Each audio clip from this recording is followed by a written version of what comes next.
എല്ലാവർക്കും അവന്തി വ്ളോഗ്സിലേക്ക് സ്വാഗതം. ഇന്ന് ഞാനൊരു കുക്കിംഗ് വീഡിയോ ആയിട്ടാണ് വരുന്നത്.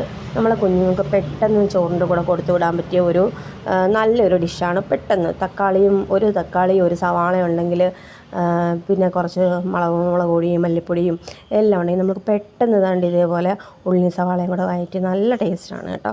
അപ്പം ഞാൻ ഇതിനൊരു സവാളയാണ് എടുത്തിരിക്കുന്നത്, ഒരു ചെറിയൊരു തക്കാളിയുമാണ് എടുത്തിരിക്കുന്നത്. അപ്പം ഇതിൻ്റെ ഇൻഗ്രീഡിയൻസ് എന്ന് പറയുന്നത് ഒരു തക്കാളി എടുത്തിട്ട് ഇങ്ങനെ ചെറുതായിട്ട് അരിയുക, എന്നിട്ട് കുറച്ച് കറിവേപ്പില, കുറച്ച് സവാള ഇത് കണക്ക് ചെറുതായിട്ട് അരിഞ്ഞ്, 2 പച്ചമുളക് ഞാൻ 2 എണ്ണേ എടുത്തിട്ടുള്ളൂ. നമ്മൾ മുളക് പൊടി ഇതിനകത്ത് ചേർക്കുന്നുണ്ട്. പിന്നെ 2 അല്ലി വെളുത്തുള്ളി, കുറച്ച് ഇഞ്ചിയും വെളുത്തുള്ളി ഓപ്ഷണലാണ്, അത് ആവശ്യമുള്ളവർ മാത്രം ചേർത്താൽ മതി. പക്ഷേ ഇത് രണ്ടും കൂടി ചേർക്കുമ്പോൾ നല്ല ടേസ്റ്റ് കിട്ടും കേട്ടോ. അപ്പം ഇത്രയും സാധനങ്ങൾ വെച്ചിട്ട് നമുക്ക് വളരെ പെട്ടെന്ന് വേഗത്തിൽ ഒരു കറി ഉണ്ടാക്കാം. ഓക്കെ, അപ്പം കുക്കിങ്ങിലോട്ട് നമുക്ക് പോകാം. ചെറിയൊരു ലൈറ്റിൻ്റെ ഒരു പ്രശ്നമുണ്ട്, എന്നാലും എല്ലാവർക്കും കാണാൻ പറ്റുന്നുണ്ടല്ലോ അല്ലേ. അപ്പം നമുക്ക് ഗ്യാസ് കത്തിച്ച് പാത്രം ചൂടായിട്ട് വരുമ്പോഴത്തേക്ക് നമുക്കതിലേക്ക് കുറച്ച് എണ്ണ ഒഴിച്ച് കൊടുക്കാം. അപ്പം നമ്മൾ കടുക് പൊട്ടിയിട്ടുണ്ട്. ഇനി നമ്മളെ വെളുത്തുള്ളിയും എല്ലാം തക്കാളിയെല്ലാം ആഡ് ചെയ്ത് കൊടുക്കാം. ഇതിലേക്ക് നമുക്ക് ഉപ്പിട്ട് കൊടുക്കാം. പിന്നെ വേണമെങ്കിൽ ആദ്യമേ ഇതൊന്ന് വഴന്ന് വരാൻ വേണ്ടി ഇച്ചിരി ഉപ്പിട്ട് കൊടുക്കുക. പിന്നെ നമുക്ക് ആവശ്യത്തിന് വേണമെങ്കിൽ നമുക്ക് ടേസ്റ്റ് നോക്കിയിട്ട് ഉപ്പിട്ട് കൊടുക്കാവുന്നതാണ്.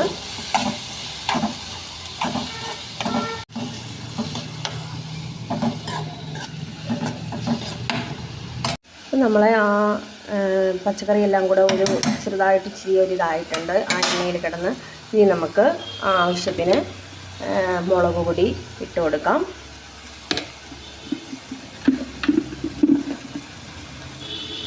കുറച്ച് മല്ലിപ്പൊടി, ഒത്തിരി ഒന്നും ഇടണ്ട, ഇച്ചിരി. നമുക്കറിയാമല്ലോ മല്ലിപ്പൊടിയൊക്കെ ഒത്തിരി ടേസ്റ്റ്, മല്ലിപ്പൊടിയുടെ ഒത്തിരി ഇത് വന്നു കഴിഞ്ഞാൽ ടേസ്റ്റിന് വ്യത്യാസം വരും. അതുകൊണ്ട് ഞാൻ ആദ്യമേ ഈ ടീസ്പൂണിൻ്റെ കണക്കുകളൊന്നും ആരോടും പറയുന്നില്ല. നമ്മൾ പഠിക്കുമ്പോൾ ഞാനൊക്കെ പഠിച്ചതെന്ന് പറഞ്ഞാൽ ഞാൻ ആരോടും ചോദിച്ചിട്ടൊന്നുമല്ല. ഞാൻ ചുമ്മാതെ ആദ്യമേ ചിലപ്പം മുളക് പൊടി ഇപ്പം തന്നെ നമ്മളൊരു ചായ ഇടുമ്പോൾ തന്നെ നമുക്ക് ചിലപ്പോൾ കടുപ്പ് കൂടി പോകും. പിന്നെ നമ്മൾ 2-3 വട്ടം ഇട്ടിട്ടാണല്ലോ നമ്മൾ ഇപ്പം പഞ്ചസാര ആയാലും കൂടുമ്പോൾ പഠിക്കുന്നത്. ഞാൻ അങ്ങനെ പഠിച്ചിട്ടുള്ളൂ. അപ്പം എൻ്റെ വീഡിയോ കാണുന്നവരായാലും നമുക്കൊരു ഇതുണ്ടല്ലോ, എത്ര ഇട്ട് കഴിഞ്ഞാൽ കൂടുകയോ കുറയുമോ. നമ്മൾ എല്ലാവരും ഇപ്പം ആദ്യമേ അങ്ങ് പഠിക്കത്തില്ലല്ലോ, ചെയ്തല്ലേ എല്ലാവരും പഠിക്കുന്നത്. പിന്നെ ഇച്ചിരി ചിക്കൻ മസാല,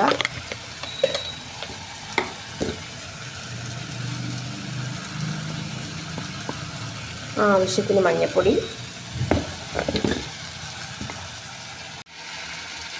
ഇച്ചിരി കുരുമുളക് പൊടിയാണ്.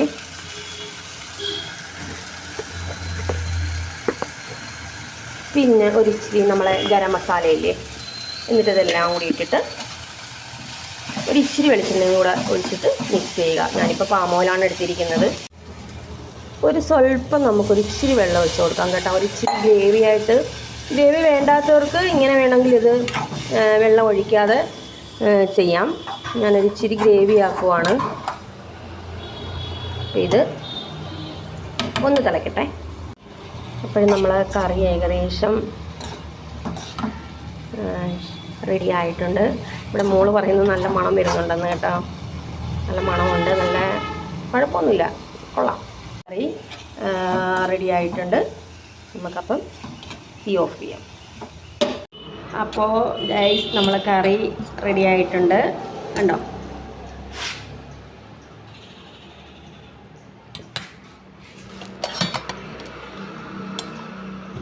നമുക്ക് ചോറ് കൊണ്ടുപോകാനായിട്ട് വെച്ചിരിക്കുക കേട്ടോ.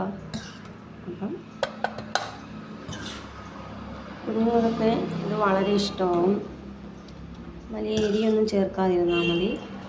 പിന്നെ വലിയവർക്ക് വേണമെങ്കിൽ ഇച്ചിരി നല്ല എരി ചേർത്ത് കഴിഞ്ഞാൽ സൂപ്പറായിരിക്കും.